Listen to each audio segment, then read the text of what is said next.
Kenny Polcari, happy Monday to you. Thank you for joining us. Thank you for having me. It's always a pleasure to be on with you. Okay, so Kenny, big meeting this week. The Federal Reserve getting together, talking about whether to cut interest rates. Broadly speaking, we know this. The expectation is that they're going to cut by 25 basis points. So it seems like that's already priced in. And they seems like they've got some good reason to do this. You know, just as a recap, we got a read on the PCE just last week. That's the Fed's preferred gauge of inflation. Came in better than expected for the core number. Also, we got a look at job growth with ADP showing, jobs are kind of holding tight. We're not seeing a lot of movement. We're not falling off a cliff either. But it seems like there's a good case that to be made that this is the right time. Let's cut 25 basis points. I don't know. I guess my question is to you, should they actually be doing more? No, I don't think they should be doing more. In fact, I think I was always in the camp that they should not have been cutting rates as aggressively as they did. This will make 175 basis points worth of cuts that we've gotten. I thought they should have stopped at 100, but that was months ago. But certainly they didn't listen to me. I don't have a vote on the FOMC. So yes, I think the market is already pricing in a 25 basis point cut this week. I think that's okay at this point. But at this point, I think they have to stop, because when we talk later on about, affordability and what the markets are doing in housing and all that stuff, it really goes to where rates are, right? And more, rates that are less restrictive. And I don't even think at 4% rates are restrictive at all, by the way, but some people do. But those rates need to help asset prices readjust. Asset prices, in this case, I'm talking about really homes, right? The more you cut rates, then the more homes are going to start to get on fire again, right? Because lower rates will cause housing prices to increase, not decrease. But at the same time, though, I guess on the other side of that coin, so to speak, with lower rates, it's not a direct impact on mortgages, but doesn't that have the ability to influence mortgage rates? And mortgage rates they're higher than what a lot of people want to see. I haven't checked recently, but I think we're still over 6.5% for a 30-year. No, I think we're at 6.15%, by the way, on a 30-year, 6.2% maybe on a 30-year.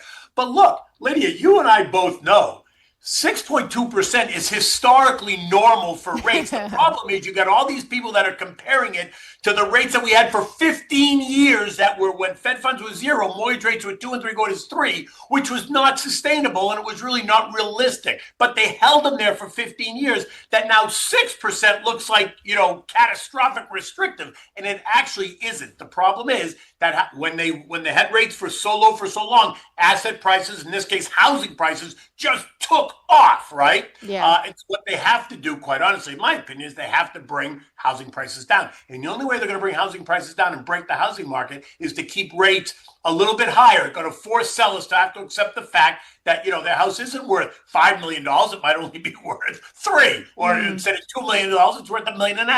That's something. $1 million, it's worth $700. They've got to bring prices down when you talk about the affordability issue. And you're absolutely right about those mortgage rates. Freddie Mac, December 4th, 6.19 on a 30-year. Right. That was down from the week before when it was 6.23. This time last year, we were at almost 6.7. So that's the trajectory. Right. Which was still, 6.7 might have been a little bit on the high side, but look, my first mortgage was 15.5%, so don't go talking to me about high rates, right? Yeah, but the thing is, your home prices were so much lower then. Correct. Okay. Correct. They were. I agree with you, but it's very interesting.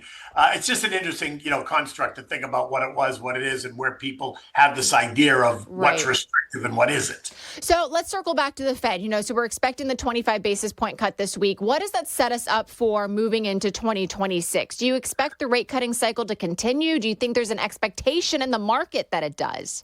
I think there's the expectation it's going to. I think it's going to continue, because if Trump gets his way and names a new Fed chair, which he's going to do, we know that JJ's role is up in May. You're talking about Fed Chair Powell. Jay Powell's, JJ.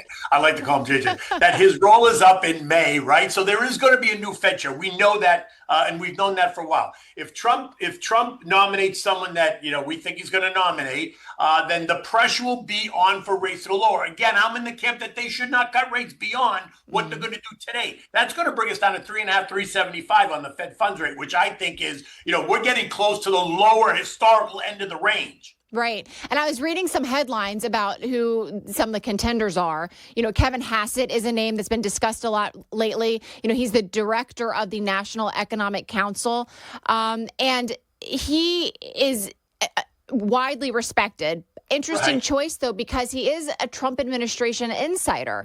Right. So there is this issue, and I want your thoughts on this about whether that is good for the markets, because to investors, like to your point, maybe he will be eager to cut rates because that's what President Trump wants. And do you like it? Would investors be right to be a little bit nervous about that? Well, listen, first of all, add him to Stevie Moran, who's also a Trump insider who Trump nominated to the committee. So now you've got two, if you want to look at it like that and say they're insiders, you're right. Because Kevin Hassett, I think, is right up there. I think the market is. I think the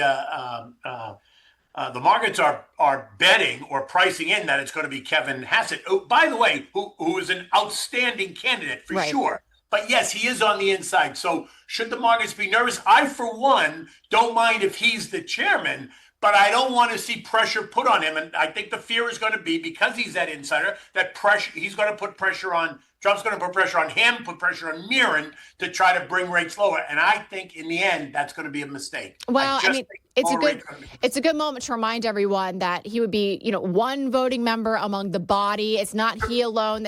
I know but so everybody knows. It's not like he alone would be making the decision, but it would be quite the sea change from someone like Powell, who has been incredibly hawkish and slow to move on interest rates.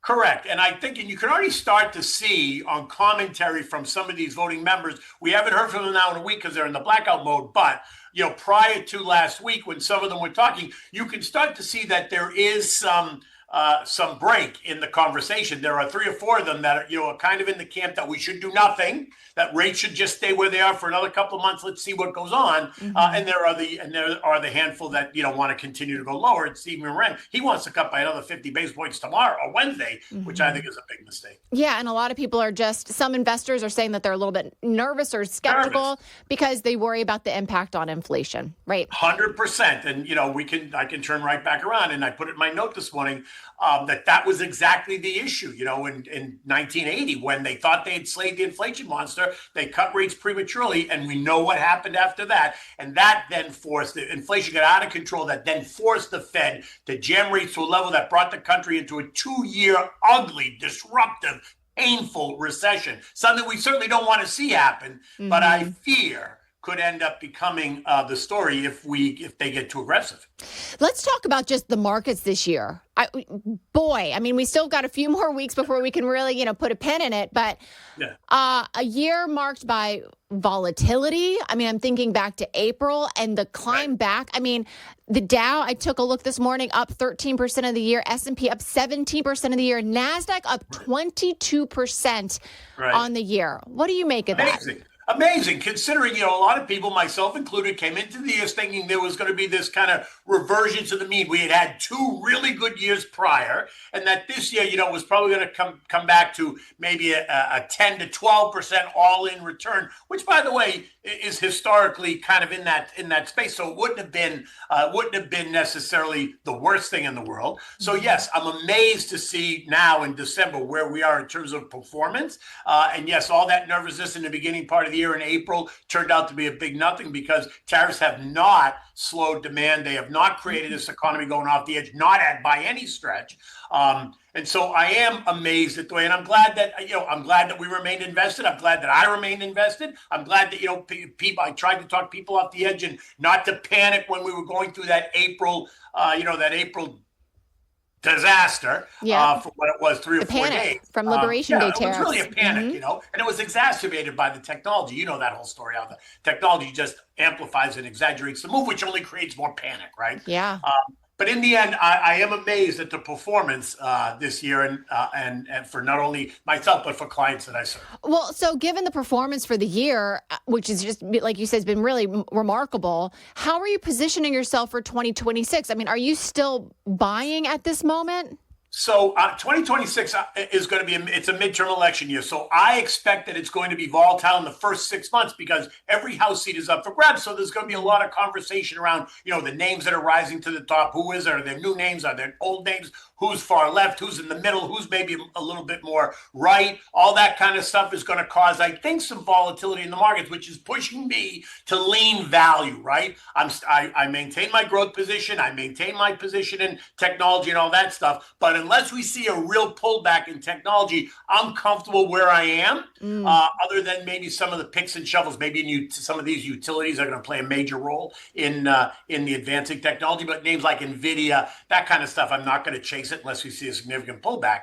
But I'm leaning more towards value, at least in the first part of the year, to kind of see and protect the portfolios, protect, investors in maybe my age category need to be a little bit more cautious than investors who are, 30 or 40 years old that have more time ahead of them.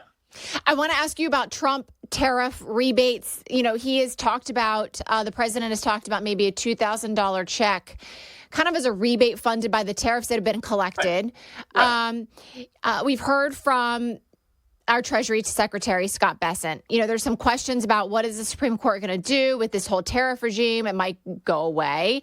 But Treasury Secretary Bessent says, look, tariffs are here to stay. We've got backup options. We've got other statutory provisions that we can rely on.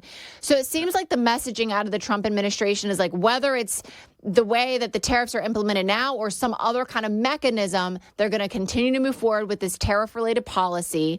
So that seems also like a commitment to perhaps rebate checks for folks. What do you think about that? Is that something that would be good for the American person? Would it be good for the economy? So, I have a couple of ways to think about that. And part of it is, I'm trying to think about myself. I'm trying to think about people maybe that are in a different financial position. Certainly for some people, it would be a huge help, and it would help on that affordability crisis. But I think if we're going to have that conversation, then I think you have to be honest about there should be kind of a cutoff. People that make $250,000 or greater a year, maybe they don't get the payback. Maybe it's the lower income people where the affordability is really hitting hard. I have no problem helping people. Let's get that straight, right? I understand in social programs. I understand in helping people. So I love the fact that we have so much money that he wants to give everybody a $2,000 check. But does someone making $1 million really need a $2,000 check? No, they don't. Does somebody making $500,000 really need a $2,000 check? Most likely not. So I have no problem having that conversation. I like the idea that he wants that the affordability issue, and he wants to help everybody, but I don't think it's everybody that needs to be helped. I think it's the lower income set that needs to be helped, and I have no problem if they want to design a program that gives that benefit to people making X, whatever you identify the number, but below that number, I have no problem with helping those people. As we are rounding up the year, next year it feels like tax season is going to be here before we know it. And I just wonder if we're all going to be like looking to that kind of guidance and that assurance about whether or not that rebate is going to be coming to fruition. Is that going to hit the bank account or not? So I think that's going to be top of mind at the start of the new year. Yeah, I think it will be top of mind. And I think there's going to, again, it's an election year. Affordability is the new word, right? Absolutely. That's going to be the word for 2026 on both sides of the aisle. So how are they going to make that happen? And so, yes, I suspect that I agree with you. That is going to be the topic of the year. That'll be the new word for 26. Kenny, I am so glad you joined us. You make every podcast so great. Thank you so much for making time. And I know we're going to see you again really soon, which is awesome. Thank you for having me. I really appreciate it. I enjoy every minute with you. Thanks, Kenny. Have a good Monday. Bye, everyone. You too. Bye-bye.